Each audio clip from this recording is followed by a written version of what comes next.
നിങ്ങളുടെ അതേ idea implement ചെയ്യുന്ന സ്റ്റാർട്ടപ്പ് കമ്പനി $2 million റേസ് ചെയ്തു. Same market, same pitch.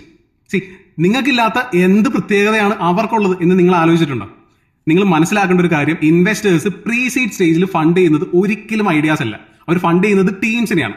ആര് ഈ കമ്പനി ബിൽഡ് ചെയ്യാൻ പോകുന്നത്, ആര് ഇതിന്റെ പ്രോഡക്ട്സ് സെല് ചെയ്യാൻ പോകുന്നത്, ഇതിന്റെ ഫിനാൻസ് ആരാ ഹാൻഡിൽ ചെയ്യാൻ പോകുന്നത്, ഇവർക്ക് ഇതിനു മുമ്പ് എന്തെങ്കിലും ഒരു ട്രാക്ക് റെക്കോർഡ് ഉണ്ടോ, എന്തെങ്കിലും ബിൽഡ് ചെയ്തതായിട്ടോ അല്ലെങ്കിൽ എന്തെങ്കിലും സ്ട്രാറ്റജി ഇംപ്ലിമെന്റ് ചെയ്ത് അടിപൊളിയായിട്ട് റവന്യൂ കൊണ്ടുവന്നതായിട്ടോ അല്ലെങ്കിൽ ഏതെങ്കിലും ഒരു പ്രോപ്പർ ആയിട്ട് റെലവെന്റ് ആയിട്ടുള്ള ഒരു ജോബ് റോൾ ഇവർ വർക്ക് ചെയ്തിട്ടുണ്ടോ, ഇങ്ങനത്തെ കാര്യങ്ങളാണ് ഇൻവെസ്റ്റേഴ്സ് നോക്കുന്നത്. കാരണം കോംപ്ലിമെന്ററി സ്കിൽസ് ഉള്ള ഒരു കംപ്ലീറ്റ് ടീമിന് അവർ വരുത്തുന്ന മിസ്റ്റേക്സിന്റെ പുറത്തേക്ക് വരാനായിട്ടും സാധിക്കും എന്നുള്ള കോൺഫിഡൻസ് ഇൻവെസ്റ്റേഴ്സിന് ഉണ്ടാവും.